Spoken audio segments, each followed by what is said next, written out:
Hello viewers, how are you? Welcome back to my channel. তো আজকে আমি বানাবো কালো চানার ঘুগনি।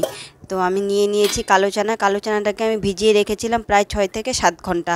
এবারে আমি একটা প্রেসার কুকার নিয়ে প্রেসার কুকারের মধ্যে সেই ভিজিয়ে রাখা ছোলাগুলো দিয়ে দেব, আর দেব দুটো আলু। এবারে দিয়ে দেব পরিমাণ মতো জল, আর দেব অল্প একটু লবণ দিয়ে আমি প্রেসার কুকারের মুখটাকে ভালো করে বন্ধ করে দিয়ে এটাকে সিটি দিয়ে নেব প্রায় 6 থেকে 7টা। এদিকে পেঁয়াজ, রসুন, আদা, টমেটো আমি কেটে নেব। মশলার মধ্যে নিয়েছি অল্প একটু গোটা জিরে, একটা শুকনো লঙ্কা, একটা তেজপাতা, 1 চামচ হলুদ গুঁড়ো, লাল লঙ্কার গুঁড়ো, ধনে গুঁড়ো, জিরে গুঁড়ো, সবগুলোই 1 চামচ করে নিয়েছি। আর নিয়েছি 2 চামচ আদা রসুন বাটা। এরপর গ্যাসটা জ্বালিয়ে একটা কড়াই বসিয়ে দিয়ে কড়াইয়ের মধ্যে দিয়ে দেবো 2 টেবিল চামচ সর্ষের তেল। তেলটা গরম হয়ে গেলে দিয়ে দেবো অল্প একটু গোটা জিরে, একটা শুকনো লঙ্কা, একটা তেজপাতা। এগুলোকে একটু ভেজে নিয়ে এতে দিয়ে দেবো কুচিয়ে রাখা পেঁয়াজ। এখানে আমি পেঁয়াজ নিয়েছিলাম 2টো। ঘুগনি বলতে আমরা সাধারণত মটরের ঘুগনিটাকেই জানি, তবে কালো চানার ঘুগনি যে এত টেস্টি হয় সেটা না করে খেলে বোঝা যাবে না। পেঁয়াজটা প্রায় ভাজা হয়ে এসেছে, এবারে এতে দিয়ে দেব কেটে রাখা টমেটো দিয়ে একটু ভেজে নেব, একটু ভালো করেই ভেজে নেব। তারপর এতে দিয়ে দেব আদা ও রসুনের পেস্ট। এখানে দিয়েছি 1 চামচ আদা ও 1 চামচ রসুন বাটা। আদা ও রসুন বাটা দিয়ে একটু ভেজে নিতে হবে যাতে রসুনের কাঁচা গন্ধটা চলে যায়। এরপর আমি এতে দিয়ে দেব 1 চামচ জিরে গুঁড়ো, 1 চামচ ধনে গুঁড়ো, আর দেব 1/2 চামচ লাল লঙ্কার গুঁড়ো, 1/2 চামচ হলুদ গুঁড়ো ও স্বাদ মতো লবণ দিয়ে ভালো করে মশলাটাকে ভেজে নেব। এই ছোলার ঘুগনিটা আমি প্রথম খেয়েছিলাম একটা ছোটো মোটো চায়ের দোকানে, আর সেখান থেকেই আমি এই রেসিপিটা শিখেছি। মশলাটা ভালো করে ভেজে নিয়েছি, এবারে একটু জল দিয়ে কিছুক্ষণের জন্য ঢেকে দিয়ে ভালো করে কষিয়ে নেব।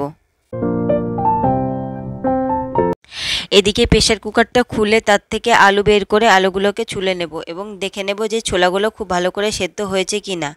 আমি এখানে বারবার ছোলা বলছি কারণ কালো চানাকে বাংলাতে ছোলা বলে, সেই জন্য আমি ছোলা বলছি। তো ছোলাগুলো খুব ভালো করে সেদ্ধ হয়ে গেছে, একদম নরম হয়ে গেছে। এবারে আমি ঢাকনাটা খুলে দিয়ে দেখে নেব মশলাটা ভাজা হয়েছে কিনা। মশলাটা খুব ভালো করে ভাজা হয়ে গেছে কারণ এর থেকে তেল ছেড়ে দিয়েছে। এবারে আমি এতে দিয়ে দেব সেদ্ধ করে রাখা আলু ও চানা। এগুলো দিয়ে আমি খুব ভালো করে কষিয়ে নেব। তো সেই চায়ের দোকানে বিক্রি হতো চা, এই ছোলার ঘুগনি, রুটি, ছোট একটা দোকান ছিল। তো প্রথম দিন যখন আমি এটা খেয়েছি তো এত টেস্ট লেগেছে আমার কাছে। তো আমি সেদিন জিজ্ঞেস করেছি, কাকু এটা কি করে বানিয়েছো? কিন্তু লোকটা সেদিন আমাকে বলেনি, বলেছে যে সবাই যেভাবে ঘুগনি বানায় ঠিক তেমনভাবেই বানিয়েছি। মশলা ও চানাগুলো খুব ভালো করে কষিয়ে নিয়েছি। এবারে আমি এতে দিয়ে দেব সেদ্ধ করে রাখা চানার সেই জলটা। চানা ও মটর সেদ্ধ করার পর যে জলটা থাকে সেটা আমি কখনো ফেলি না, কারণ ওর মধ্যেই থেকে যায় চানা ও মটরের পুষ্টিগুণ। এবার ঘুগনিটাকে ঢেকে দিয়ে সেদ্ধ হতে দেব 5 মিনিটের জন্য। 5 মিনিট পর ঢাকনাটা খুলে ঘুগনিটাকে খুব ভালো করে নাড়িয়ে নেব। এরপর এতে দিয়ে দেব 1/2 চামচ চিনি, আর তারপর সবশেষে দেব একটা সিক্রেট মশলা, সেটা হলো ম্যাগি মশলা, কারণ ম্যাগি মশলা এই ঘুগনিতে দ্বিগুণ স্বাদ বাড়িয়ে দেয়। ম্যাগি মশলা দিয়ে একটু মিশিয়ে নিয়েই আমি গ্যাসটাকে বন্ধ করে দিয়ে ঘুগনিটাকে ঢেকে রাখবো কিছুক্ষণের জন্য। তারপর মাঝে মাঝেই সেই দোকান থেকে আমি ঘুগনি কিনে খেতাম আর জিজ্ঞেস করতাম, কাকু কী করে বানাও?